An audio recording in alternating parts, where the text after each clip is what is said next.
Thank you, George.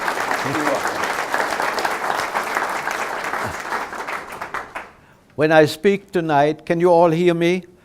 When I speak tonight, it is not simply my adventures, but all those who were side by side with me from all units, including intelligence. So I'd like to begin this evening by asking how many of you here are fellow veterans? I congratulate you.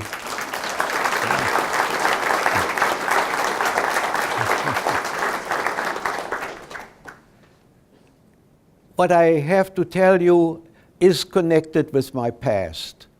And I give you just a few more words that George beautifully summarized about my fate prior to the Nazis, born in a medium-sized town in northern Germany, where we had the illusion that there was no more ethnic struggle, no more division, and we lived in that belief and were strengthened by the experience that we had in this beautiful medium-sized town in Germany, and that turned out to be a delusion, because I'll start out by telling you a Chinese parable, since you wanted me, George, to bring in a little intellectual enlightenment as well, as far as I'm able to. There's an old Chinese tale. There's a village surrounded by a huge forest, and to get to the next big town, you had to traverse that forest, and it was rumored that a very bad ogre was inhabiting that, and it was very dangerous. So one day, a man from the village had urgent business in the next town. It probably was to pick up some prescription, and so he knew he would have to cross this wood very late at night. So he went to his next door neighbor and he said, "You know, I'm kind of scared. Will you accompany me?" He said, "Sure." So they saddled up the horse. The person who was in need of something riding the front and his neighbor the back, and they crossed, and good grief, nothing happened. They were almost in sight of the next city, and he turned around to his neighbor and said, "You know, we have made it." And then he looked back again, and the ogre was his neighbor. So that is a bit of background, how we felt in that year of 1933 when the Nazis came to power. We believed that possibly Hitler would not last long, as all other German cabinets had not. And we also hoped that a better time would come. But on that evening, in 1933, January 1933, my father, in a very solemn tone, which we were not very much used to, called my brother, who was 4 years younger than I. You have figured my age because you are good in mathematics. I was born in 1922. Called my brother and me into our best room in the apartment and said, "I have to talk to you two boys." And he never talked in that decisive manner most of the time. And he said, "I want you not to stick out. He who sticks out gets stuck." And then he said something else. He said, "You know, I want you to be like invisible ink." He said, "Invisible ink disappears for a while, but you're not giving up. If the times change, invisible ink becomes visible again, and your personality can come out again." So he used that in a way, he also used a parable, and he told us that, and I must say his advice was a sword with a dual blade. Number one, it prevented us from exactly what he said, not to stick out. But on the other hand, it also was an inhibiting factor on our growth, on our personality, because you held yourself back, always keeping in mind that, that metaphor of invisible ink. And so when I wrote my autobiography and now submitted it to a publisher, they wanted a title, I called it Invisible Ink. So that's me, but right now I'm, with the writing of that autobiography, I sort of broke with my father's because I want to sell books.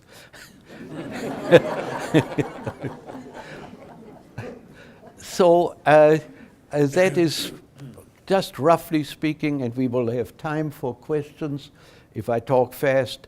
And this will, I will give you an account in the name of my former comrades. Some of them died right there in the fields of Normandy, and many have died ever since because if you see that pictures that that's me as a recruit, no stripes yet or anything, and somebody said I do now have, I look a bit older now. They were kind. So I will tell you how I got into the into that group, nicknamed the Richie Boys. Incidentally, the term comes from the camp at which we were trained. It's Camp Richie, Maryland, in Cascade, Maryland, and it was named after a former governor of that state. And that name hung on us, and we were so nicknamed. How did I get in? Now you know I served in the Army and was Army Intelligence, but I got into the intelligence service because of the Navy.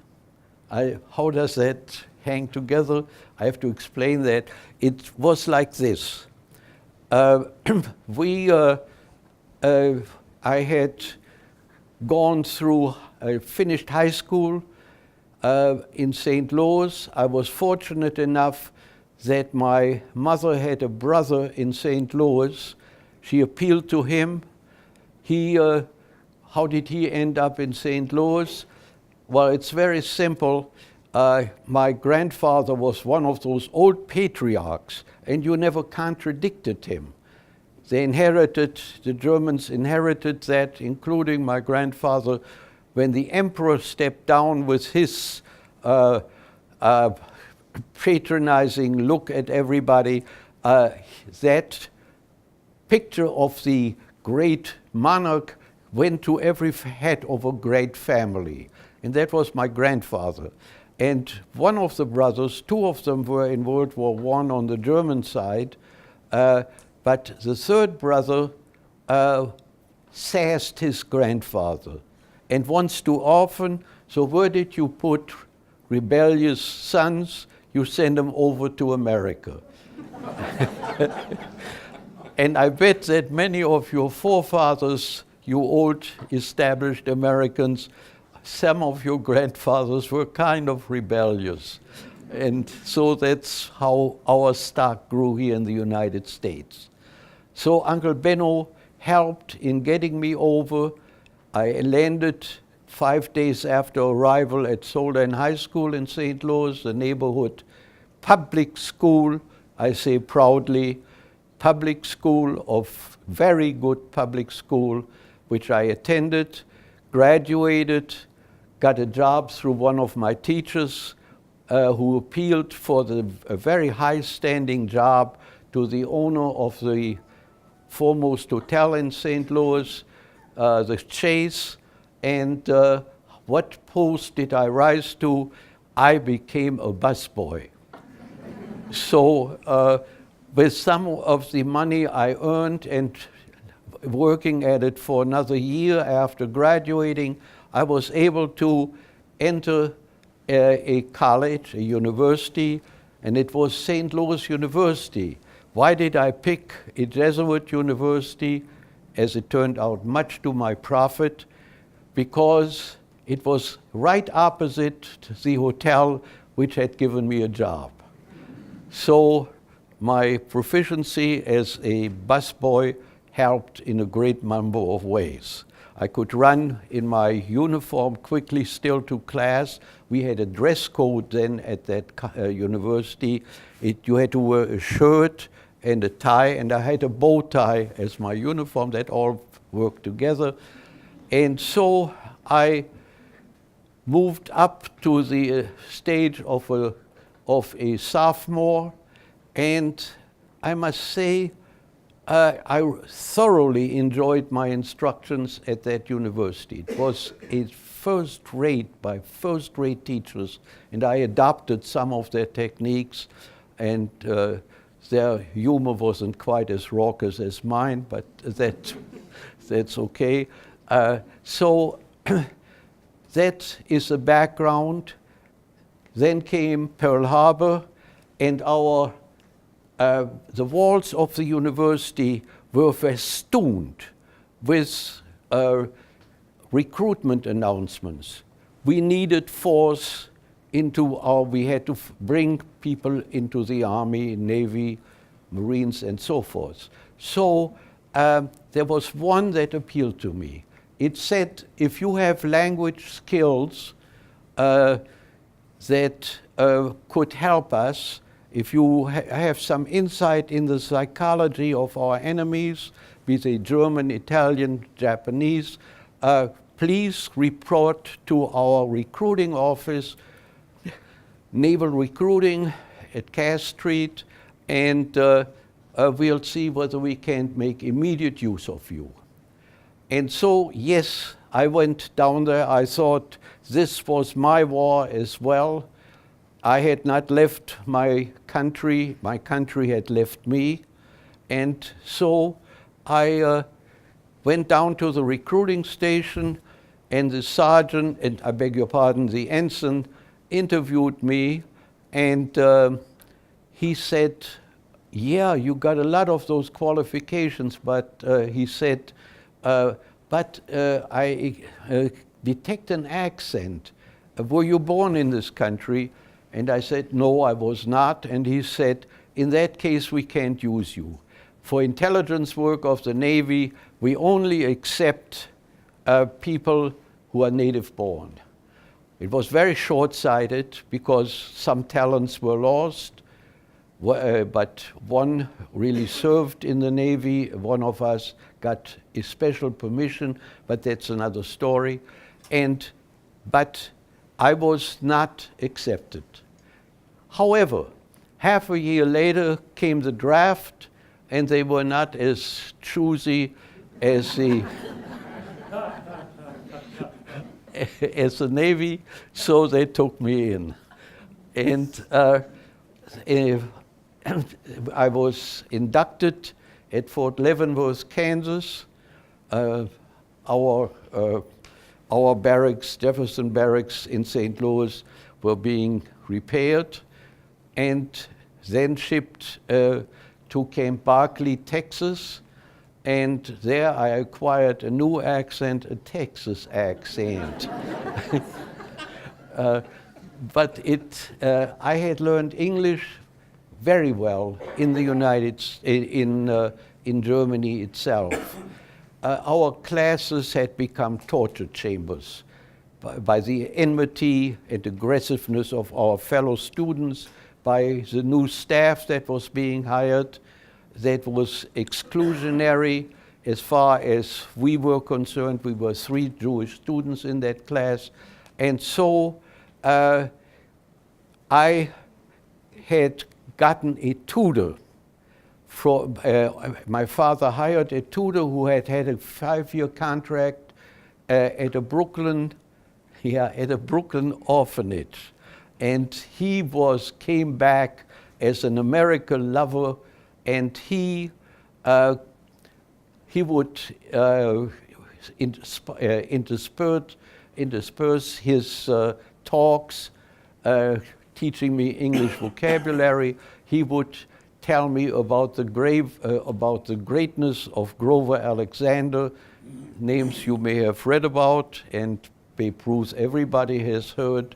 And so I became a baseball fan before I ever had seen a pitch thrown. Not of the Brooklyn team. But at any rate, here now, I was in Fort Leavenworth. Next day, we were shipped out. I was shipped in, as I said, to Camp Barkley in Texas, and got just about through my basic training, hit the target where you had to qualify on the M1 rifle. I hit it on the third try, just barely. I don't mean I hit the target barely, but the center of the target. So, and then as I had finished my basic training, I suddenly got a call, Stern to report to headquarters of his company. I went there. The first sergeant said, just a moment, captain is coming. And the captain said, Stern, you're transferring out. And I thought, what have I done now? But it wasn't that this time. And so he said, I asked him, Captain, sir, where am I going? And he said, can't tell you, military secret. So I really shook my head. And then he said, here are your orders. You must not open them until you have been on the train for 3 hours. Now, I took a heritage along from Camp Barkley, Texas, as I got on this train. That took me, well, let's talk about that later. But the heritage I took with me, that just before I had graduated from basic, I became an American citizen in Abilene, Texas, and can say that I am a citizen of Texas far longer than President Bush.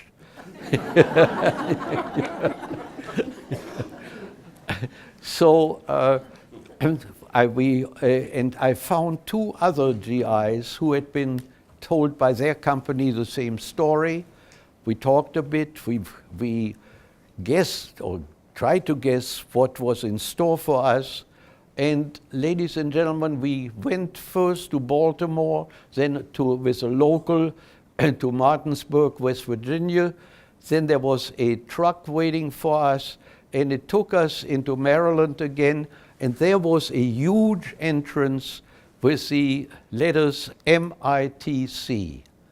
And the letters meant Military Intelligence Training Center.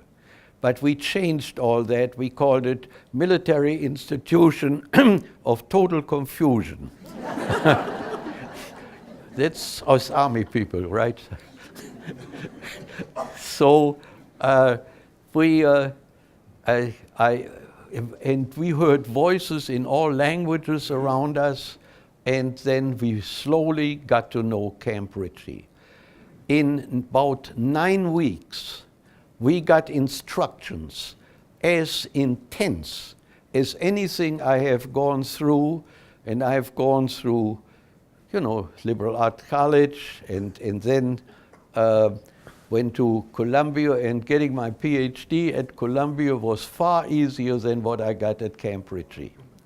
Everything that was known about intelligence work, apparatuses, knowledge, signs, symbols, drawings, all that in 9 weeks. That went from Morse code to terrain intelligence, to interpreting aerial maps, that went to interrogation of prisoners, extracting information from what seemed innocuous German communications, but which were filled with information if you just read in the right spirit as the Army wanted it. And so I can say with some pride, I recently heard a speech by a military historian working for the Army that 62% of important information came from that secret outfit, the Richie Boys. I mentioned that word secret for you because we were for a long time, there was very little known about us. And in part that was because we had to sign a promise that for 3 years beyond our dismissal from the Army, we were not to talk about our activities. And that made good sense because the Cold War came on. We were involved in various debates, to put it mildly, with other countries. So we had to keep our mouths shut, just to put it briefly. So later on, this is an irony, a German filmmaker was the first one that discovered us. And here I will tell you a story that despite I entertained the idea of having a different title for my autobiography, and I thought it might be Chance Encounters. I tell you, I was introduced in Munich to a filmmaker because he wanted to meet one of the Richie Boys. He had undertaken the task of making a documentary film about this strange outfit after the war. And now think of this, I am in Munich, Germany, not in my hometown, Hildesheim in the north. And so he says, oh, come to my studio in the Pfister Street in Munich. I want to very much like to talk to you because if I get the money, I will make a film about the Richie Boys. And that film is still slightly available. You have to look in the internet, probably eBay is one of the sources. And so I'm with him, and now a remarkable kind of thing took place, which makes me sort of feel that I became one of the incentives for making this film. He says to me, well, tell me a story that is somewhat unusual in your experience as an intelligence narcom. And I said, sure. What comes to my mind, we are in France, and we almost had the German army encircled. And almost is not total. And that was the so-called Falaise Argenton Gap. And here we got so many prisoners that our commander said, get through them as fast as you can. We will just not have time to interrogate every interesting prisoner or anyone who carries information. So I leaf through these paybooks that every German soldier carries, and I come to I tell this to this man Bauer, and I come to a name, and it looks familiar to me. And the name sticks with me. His name was Günther Halm. It's not unusual, but it also is not common. And I leave further because I knew a fellow of my age in Germany, in my hometown, in my athletic group. And yes, it was. We had captured a young fellow my age with whom I used to climb the ladder and whatever nonsense we did in this athletic club. And I said, yeah, that's my unusual story. Someone from my hometown whom we capture, and I find him. And I interrogated him. We were not allowed to give our identity away at any time. So I interrogated him in the pitch black night. because I couldn't show my face. He would immediately have recognized me. And it's a medium-sized report that I put out on him. So, and so he says, oh, that is an interesting story. I might use it in my film if it comes to pass. And he says, well, where was that common athletic club that you shared with him? I said, oh, it's a medium town in the north. It's called Hildesheim. He says, Hildesheim, he shouts. And I said, yeah, it's medium-sized town. It's not so much to brag about. And, unlike the town I'm in today. So he says, well, did you, out of the blue, he says, did you go to the Jewish elementary school in Hildesheim? Now it was my turn to be shocked, and I said, yes, but how on earth, I watched my language, no army language, how on earth did you know about a Jewish elementary school of about maximal 50 students divided into all the classes, and a master pedagogue was able to keep us all busy? And he says, well, you may have known my mother. I said, come on. There was no woman, no girl student by the name of Bauer in our, he said, nonsense. He was getting excited. And he said, not Bauer, Van Rossen. And I said, Eva van Rossen. He said, exactly. He jumps up, rushes to the telephone. You know, we are in a strange, in a completely different town, in a different region in Germany. And I said, hold on, what will I say? This has been years upon years ago. And he just hands me the phone, and I hear myself saying, Eva, how are you? And later on, she lived in Upper Bavaria. She came to Bavaria to meet me and ask me questions, mostly what happened to our schoolmates, and I could tell her, you know, Sydney, Australia, he went to, and she went to Holland, stuff like that. And many of them I could say Auschwitz after the war. And then she came down, and here was this girl from my little elementary school that I had refound, and who was crying all this time because she had missed her Jewish, she was Catholic, she had missed her Jewish mates. And I asked her, how did you get into that school? I was very inquisitive as a former Richie boy at that time. And she said, well, I became a wallflower in that huge Catholic school. My father took me out, found a school that seemed just right for his little girl, and that's how she, a Catholic girl, ended up in a Jewish elementary school as my fellow student. So I was tempted for a number of reasons to call my autobiography Strange Encounters.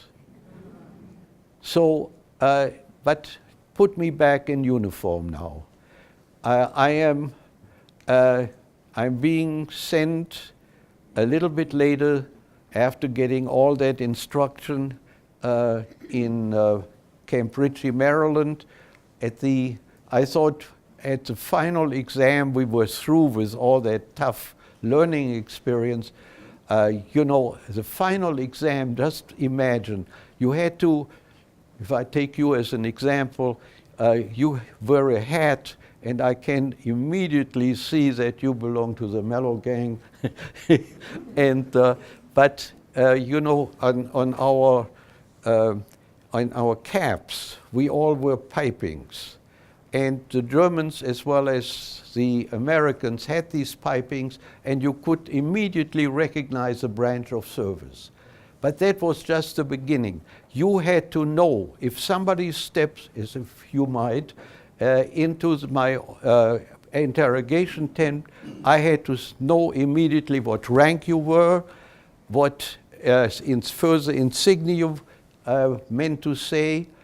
That was part of the training.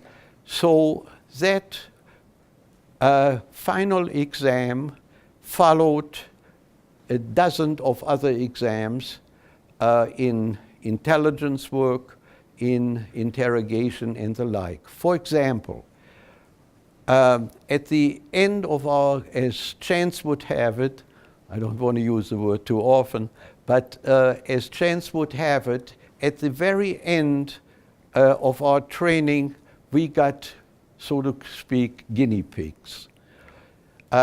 We had captured a good number of German prisoners during the African campaign when we defeated Rommel, and here, these were shipped to Camp Ritchie, and they became our trials.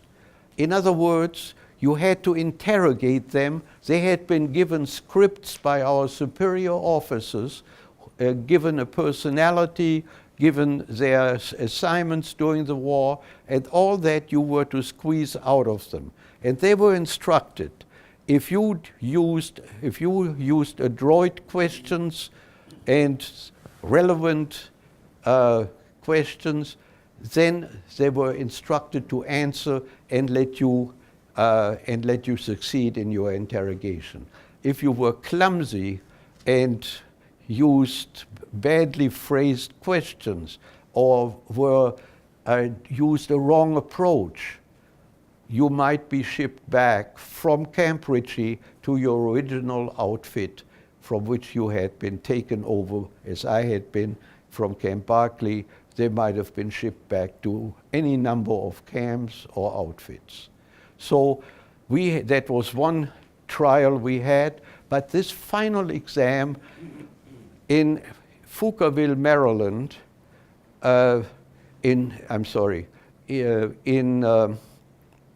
in Camp Ritchie, they had spread out uniforms, Luger pistols, parts of weaponry, various supplies that the Germans used, a German telephone, anything at all, with all numbered from 1 to 50, spreading across this meadow. You went one by one through this circle, had a clipboard in your hand with the same numbers on it, and you wrote on it what that was. So you had to know that this was the outfit of a what the Germans call pioneer. We would call it a construction engineer. You had to know everything. You had to identify every one of those 50. And I don't think anybody got everything right. I certainly did not, because some of my buddies were later, in part on the strength of that exam, were quickly promoted.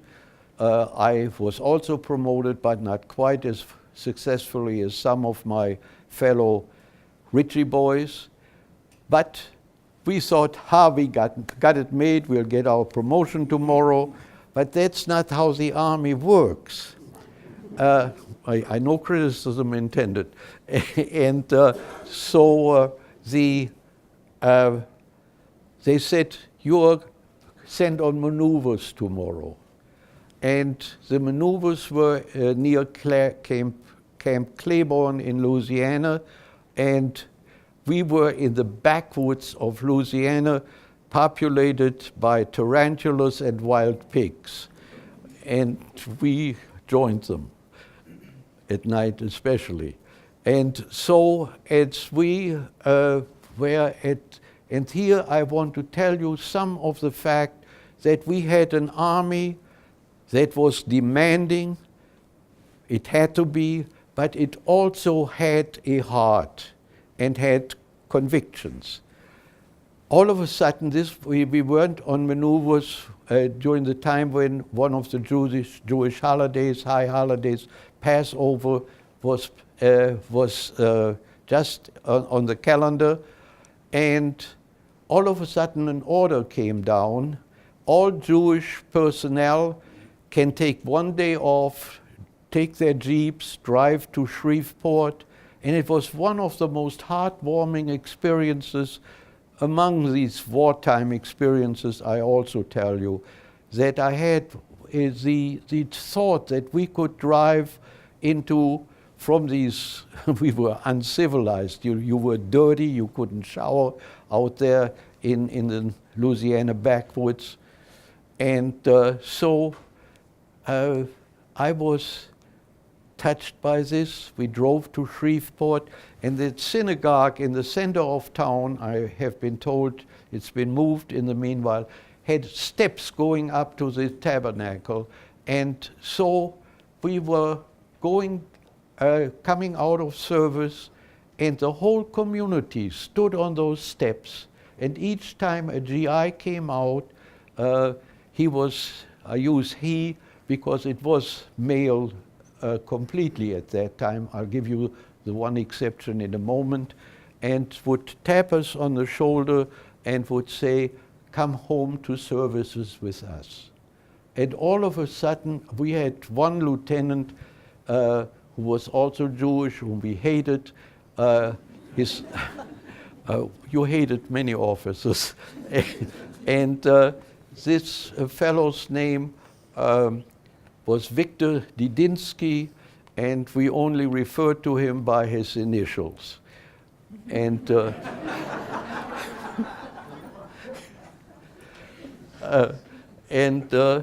but when we came in, he said, "You know, on this evening, it's a Jewish holiday, and tonight we are not officers and enlisted men, we are just Jewish observers of a holiday." And that human aspect, I think, has distinguished the US Army in many times from armies that were run on a completely dictatorial basis. I had the feeling I was in a citizen's army, and it was a joy, even most of the time, not on KP, to serve in this army. Came back from Louisiana, was told I had been jumped a few grades on the basis of exams and conduct in the maneuvers. I could tell about the maneuvers, but that's better told what we did in the field.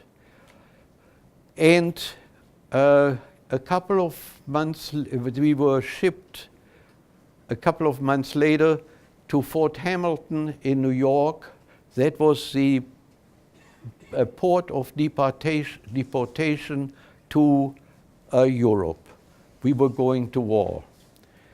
And not immediately, because the invasion was still a couple of months ahead.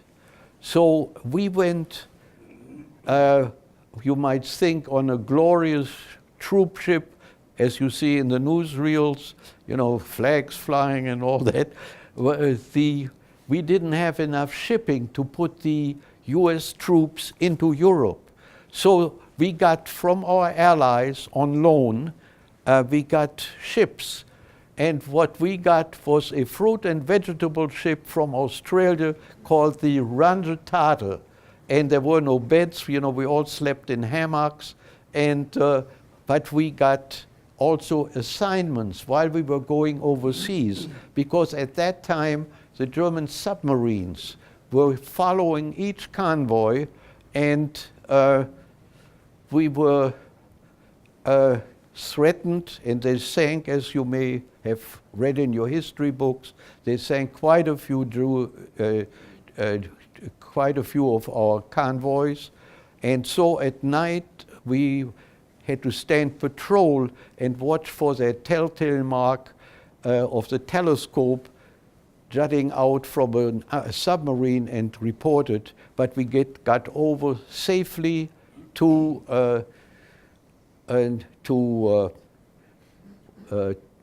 Birmingham in England, And from then on, they tried to downplay our troop. You know, it would have, if there are many German-speaking fellows around the town, the German spies in England would get suspicious. For who were we? What did it signify? And they would put their intelligence to work to find out what was the secret behind our secret. So we were distributed first in Birmingham, then we were posted in a small, quaint town. You could have put any Shakespeare drama on right in that town. It looked so quaint and old-fashioned, not the young ladies, but we were settled in private homes in England, both in Birmingham, in the next town, like Evesham and so forth. And then while we were there, a colonel had a wonderful idea. I'll tell that as more as an anecdote than as warfare.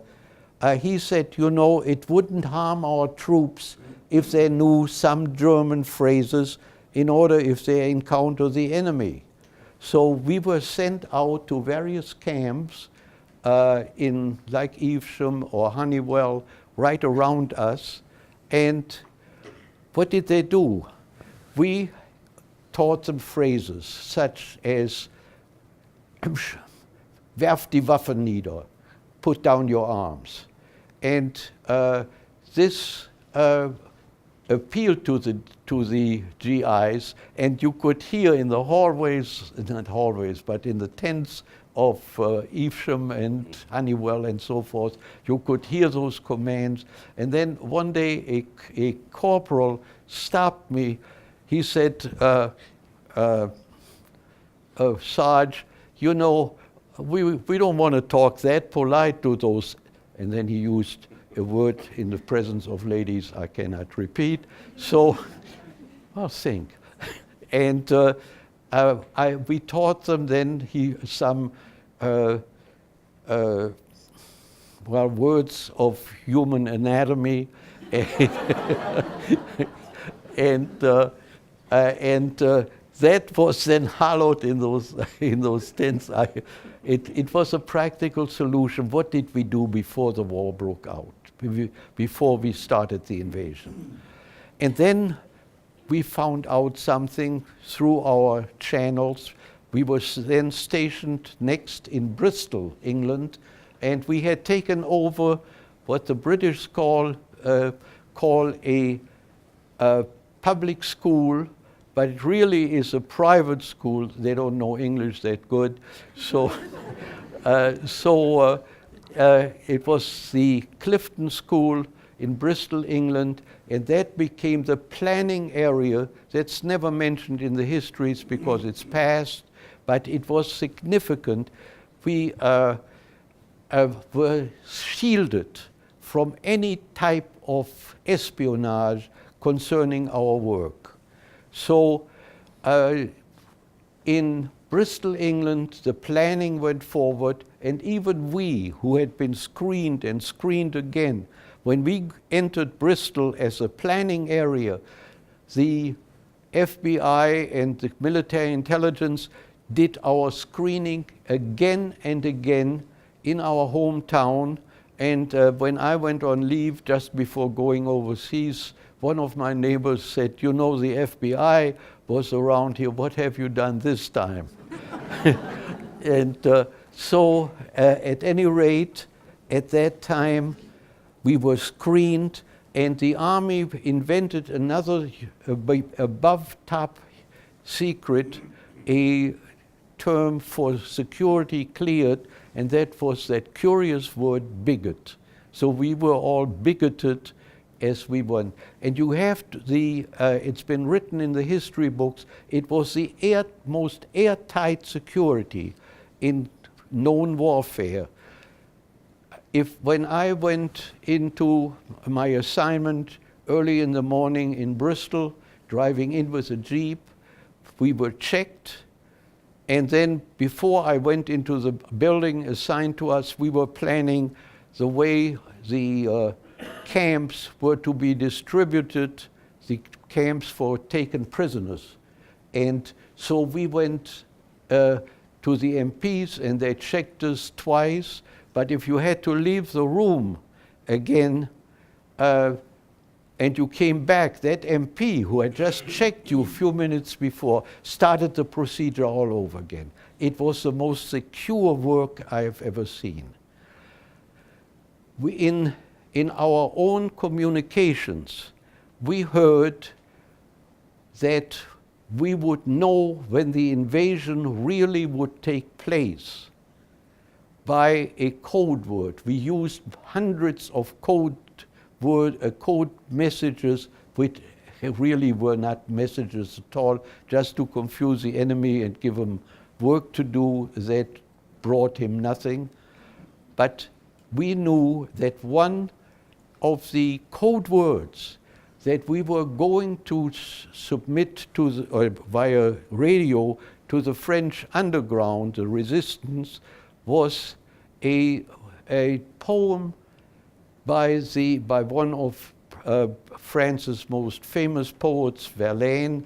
It starts like this: Le violon a un son languissant.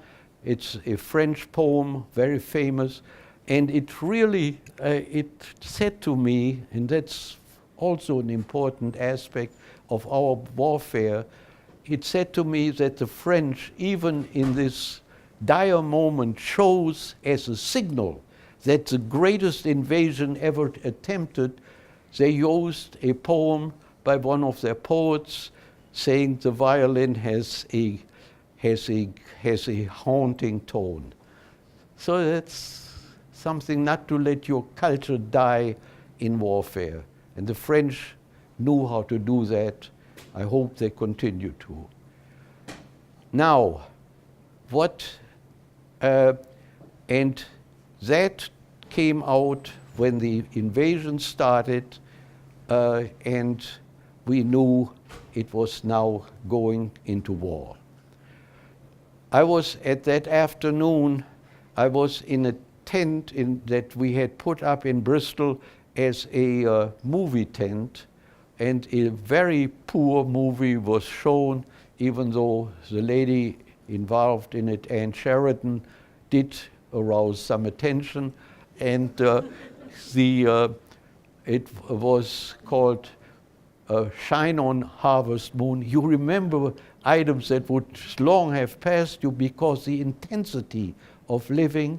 Our jeeps had been prepared, had been waterproof, and that means the lights went on in the movie house, and it said, the members of the following units, get into your quarters, come out equipped, you'll be breaking in half an hour. And where were we going? We were in a convoy, and it was going from Bristol to Southampton. And there are little, the history books will abstract and universalize for you, and that's important. But what we can fill in our autobiographical memories is little details that characterize in camp or a unit or or a war moment better than any historian has space or time to do. So I will tell you what happened on that way driving. I was at the Jeep. I had just learned how to drive during Louisiana maneuvers. So I was driving that Jeep, and what happened? I was in a convoy, but I found myself time and again on the right-hand side of the road. It was my instinct. It was what I had learned. And, you know, in England, they drive on the left-hand side of the road and not on the right-hand side as God has intended.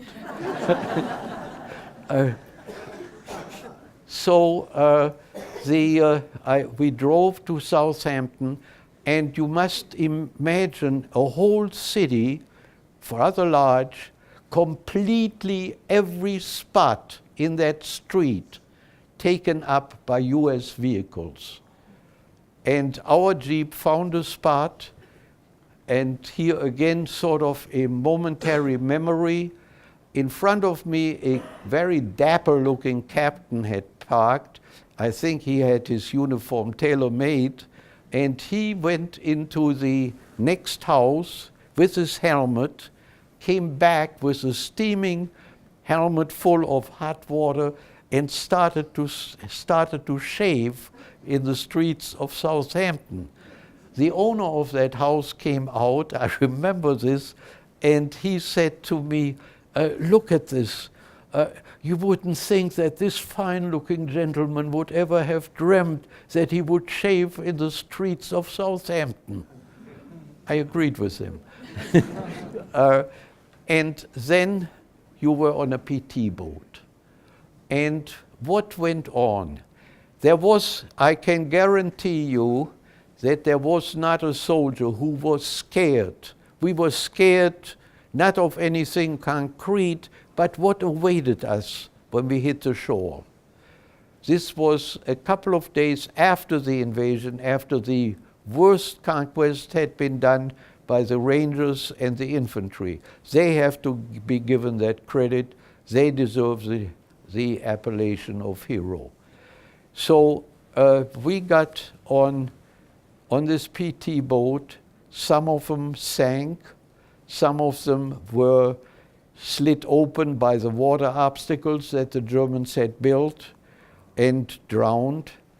And we made it safely. And I'm 10 minutes on French ground, beset by the fear of everyone, plus the fear, what would the Germans do if they captured me as a German-born Jew? What would they do to me? You can ask questions about that, but that was in the discretion of the commandant who captured us, if we were captured. One of my Richie Boys was captured and was able to bluff his way out of it. Two others I laid wreaths 2 summers ago at the Army-Navy cemetery in France, close to the city of Saint-Mère-Église. They were shot upon being captured.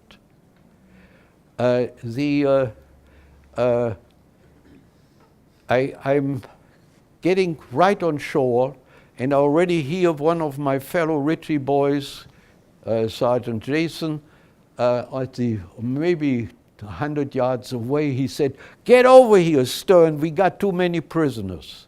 And 10 minutes after arrival, I did my first interrogation. I knew immediately this man was an artillery soldier, red piping, and everything I had learned, and I was going to apply all that. But there are two minds clashing during an interrogation. And this seasoned artillery soldier, far longer than 10 minutes in war, knew far more than I did. We had been told the rules of the Geneva Convention: you never touch a prisoner, you never have to give it more away than your name, rank, and serial number. And this artillery sergeant used that, and he said, "I don't have to answer, just my name, rank, and serial number." And damn it, I couldn't break him. And so I thought, my God, I'm going to be a failure after all this, what we had been learning at the camp. It's different here. And then something happened. An artillery shell came over, and obviously both of us hit that muddy ground on the beaches. And as soon as that shell exploded, a few hundred yards away from us, in fact, I was up and he still was down. And he must have figured, I figured him out, that I was particularly brave to stand up to those shells. He knew far better as an artillery soldier that not one shell is coming, but they shoot in until they hit a target, they really sent maybe half a dozen shells over.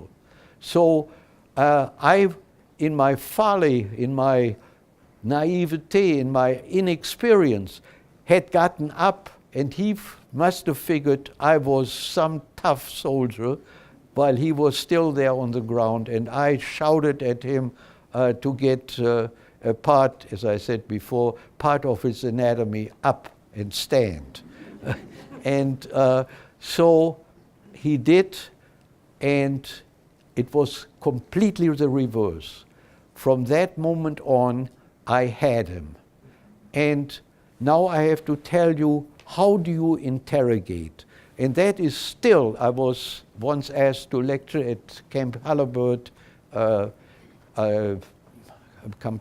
near Baltimore, and here they still use the same basic approach. You know, you hear a lot about the violation of the Geneva Convention in Guantanamo and so forth, and they are right, because we were told you never touch a prisoner. So essentially, we were confined to 4 or 5 methods of interrogation. And you'll see the logic of them immediately. The first one was you overwhelm the prisoner with what you already know. If you tell him, look, I know where you come from, I know you, I can tell by your uniform, and give you a portrait of yourself from what I can infer and expand upon when I talk to you, then he says, many said to themselves, as they told me later, you know, he knows everything anyway, why should I annoy this American non-com, and he would just keep talking. And they weren't that sympathetic to the war anyway, so you got that easily. The second one, you may call it bribe, and what did I do? I was a member of a swimming team in high school, and I never smoked, and so I would pull out a cigarette and start and faked puffing, and he said, oh, Sarge, could I have a few puffs? Their supply lines hadn't reached them. So yes, I said, yeah, you can even have a whole pack, look. If you cooperate with me, I got my orders, you got yours, you know, what the hell. And or we had sea rations with us, which we called non-edible, and they also were shared with prisoners who seemed to love those same things. But at any rate, it was a way of appealing by sort of a small effort bribe. The third one was to just let them talk. And then, especially if you had a talkative prisoner, just talk, and if he hits on anything in relation to what you were after, you said, oh, you meant that. Well, what do you mean by that? And then you nailed him on that one remark that might be of use to you. That was the third method. The fourth method was buddy-buddy. And that was, you found a common interest with that soldier.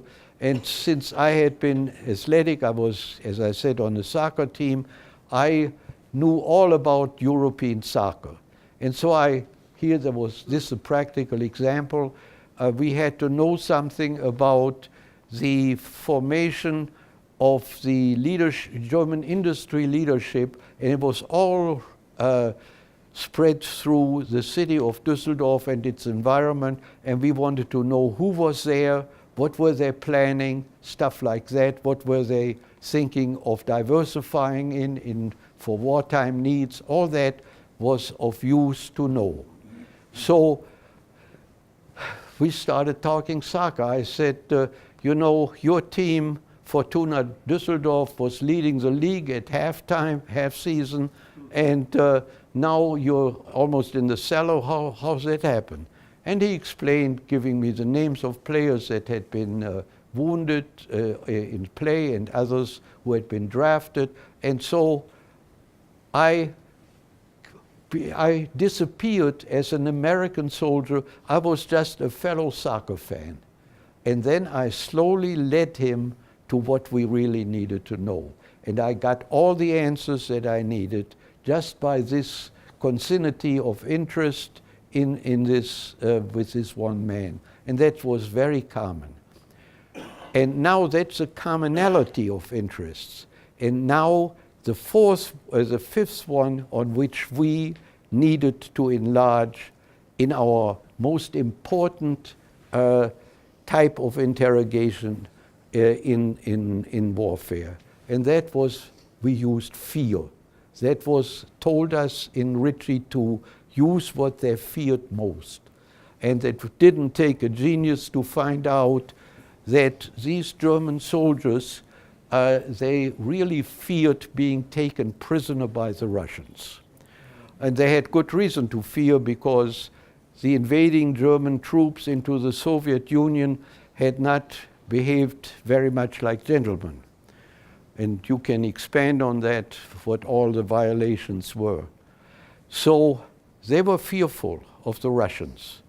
So I had a buddy, Fred Howard, a lifelong friend of mine. He and I set up a scheme. And that was, we made one of us, namely me. You can kindly show me in my, this is here, I'll quickly talk about this picture before. Go back if you can, George. Yes, this here is interrogation in the field. My M1 has been replaced by a pistol, as you see. And here is, I like this photo because it showed three of the characteristics with which we worked. To the left of me is a fellow with a white armband. That's a trustee who worked for us, even though he was a German, but felt no sympathy for the Nazis, and we had ways of checking that. And this fellow, his name is Engert, was Engert, and Engert became one of our trustees. He would go into the camp after we had interrogated in the evening, closed out interrogation, and he would go in the camp and just listen to conversations. An example, he would listen to one fellow who bragged. He said, you know, I really misled those Americans. I gave them a bit of information. Of course, I know much more. And then he went on, Günther Engert went on, and in the morning that prisoner was very much surprised when he was called for a second interrogation. So that was one way we used them, and this here has appeared in no history book. His name is Corporal Settlen, who stands to the right of me, and Settlen is Swiss. And there were Swiss who didn't want anything to do with our warfare or our refugees or persecuted victims and closed their border, but some had a real zest to beat that danger to all of Europe that the Hitler armies really represented. So he had snuck into the United States from Switzerland, had joined the US Army, and now a Swiss citizen was ostensibly a neutral, was fighting on the American side. And we three are interrogating 3 prisoners who are standing opposite us. And that is now all of a sudden our unit acquired a Russian liaison officer by the name of Commissar Krukov, alias Guy Stern.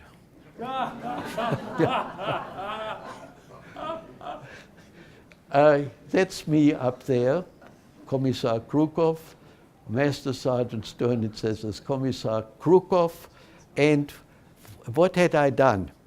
We had liberated some Russian prisoners of the Germans as we went forward into France, into Belgium eventually, and I had taken their uniforms from them and exchanged it for some of our fatigues. And so with stencils on them and liberated and stuff like that. And so I had a complete Russian uniform, the likes of which no Russian or Soviet Union citizen has ever worn. And I had asked my buddy Kirstners, who was also our Russian specialist, I had asked him, what does my name say? But he didn't answer. And then I asked, when I came to Wayne State University here, I asked my colleague in the Russian section, what does Krukov mean? And he said it means hook. And that fitted me very well. I hooked them in. So here's Commissar Krukov, and he also wears all those medals which we took from German prisoners who had taken them as trophies from Russian prisoners of war. And I looked like Hermann Goering in his better days. And that now I had to also fake something, and that was, my German is, I hate to be boisterous, mine is perfect, but I had to put a Russian accent into that German. I had no idea how somebody talking German with a Russian accent would sound, except one clue. There was a television, pardon me, that's too modern. There was a radio program every Sunday night in the US, long before any of you were born, and that was a program by Eddie Cantor. And Eddie Cantor had a character in the Sunday sketches. It was called the Mad Russian. And he had put some Russian accent in his, and I've copied that, and most of it went okay. So I was a obsessively hysterical Russian, and Fred played the good-hearted Americans. And so this is the way that proceeded. Fred would take this Russian because Fred had been in the meanwhile appointed head of the target session. We got all these queries from the Air Force which asked us to identify targets, to see productivity, how did the last strike work, all these questions that they couldn't answer from aerial photography. Or were they well staffed, stuff like that. So this was hard interrogation, because even the dumbest prisoner, if I said to him, tell me what's the new location of the Zeiss Econ Optic Works in Leipzig, he would know, well, that they want to bomb the heck out of him. So he would clam up. And then Fred had his line ready, and he would say, oh yeah, well, I understand your attitude, you cite the Geneva Convention, all that, but I have my orders, and my orders are that if we have an uncooperative prisoner in front of us, we have to turn them over to the Russians. And we have a Russian liaison officer right here in the tent opposite mine, and I'll have to bring you to him to see that you get transportation to Siberia.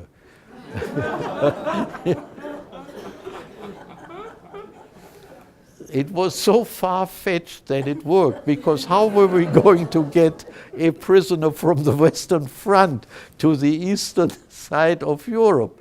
But most of us believed that trick. And as I said, some didn't. So he got scared when he saw me. He saw a sign, Kommissar Krukov, liaison officer in 3 languages, and then he saw this mad Russian that I purported to be, and I had a fit. I would shout at Fred, "Why, what are you doing to me? You, this creep of a man, you're turning over to me. We don't have time for him. He wouldn't be working for us for more than a week. He would just not make it." And we would, I don't go into any further details, but the vice was really tightening around him psychologically. And finally, he would break most of the time. We used as a last trick that he could write a last letter home, because the Russians didn't recognize the Red Cross. That was true. And we would see that he could write one more letter home or to whomever he wanted. It was hard and it was tough, but so is war. So we were able to break these prisoners, and the Air Force gave us a unit citation for the accuracy of our reports. Now, I will, how much time do we have left? Maybe 10 minutes for questions. Okay, I will simply close this off. This is what we did all during the war until we met the Russians at the Elbe River. And I want to merely conclude with some of the things that I personally experienced and which was noted by my superiors. Number one, I was able to get statements or a report from three Spanish engineers captured by the Germans when they had fled from the Spanish Civil War, and they had been forced to fortify 2 islands in the Channel Islands, Guernsey and Jersey. And these islands were completely fortified by these 3 engineers. They had to do it. But they gave me, when I was the only Spanish-speaking one through my classes at St. Louis U, I could communicate. They gave me 3 reports with every machine gun installation enclosed, every gun position, every underwater obstacle drawn in, and the captain who had sent me there, he knew I was the only Spanish-speaking one in the outfit. He had sent me on that assignment. He said, quite an interrogation. Well, it was. And had we wanted, or the British wanted to retake the conquered 2 islands, it would have worked. They could have knocked out every obstacle described in these drawings of the engineers. That was one of my favorite stories of interrogation. The second one was when I, contrary to the instructions at Ritchie, used mass interrogation. We were told never to use at the most 2 prisoners, because they would, pardon me, they would reinforce each other in security. But that didn't help me. When I got a questionnaire, I was in the meanwhile risen to the leading non-com on our survey section. When I had to find out some stuff that could only be answered on statistical basis. In short, we were asked by superior headquarters when replacement troops came in, how well are they prepared for the warfare we expect here? So if I had asked 5 or 10 or 15 German prisoners, it would have been statistically insignificant. So I asked every incoming prisoner to raise their hands. How many of you are trained on the machine gun? How many of you have experience with artillery? How many of you can, well, I give dozens of examples. And that expanded in one of the most important questions that the army had for us. Towards the end of the war, if you remember, World War I ended how? Anybody remember from your history lessons? Yes, and you? It was gas warfare. You got it. Gas warfare. And that is a deadly weapon. One of my uncles fighting in the First World War on the German side was a cripple for the rest of his life through this gas warfare. So the Germans, were they capable of waging once more gas warfare? So this time I didn't ask about skills. I asked, how many of you carry a gas mask? How many of you how many of you protective clothes against gas warfare? How many have tested your equipment in a gas chamber? And all that I could report in good conscience, the Germans are not prepared this time for gas warfare. And that had strategic involvement for our warfare. In fact, it was so urgent, I was sending in my first report based on these statistical interrogations, that the next day a telephone call came through on the field telephone, Sergeant Stern to come to headquarters, report to Warrant Officer Gold.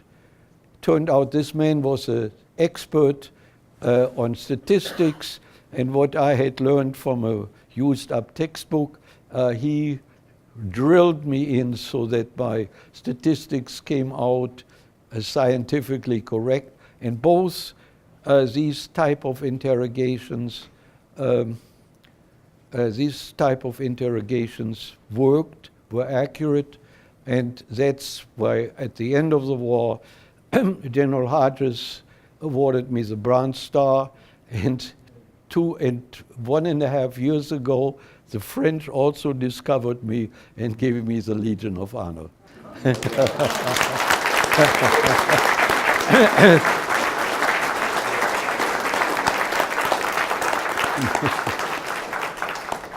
I had to brush up my French to answer the French consul who came to Detroit for that award.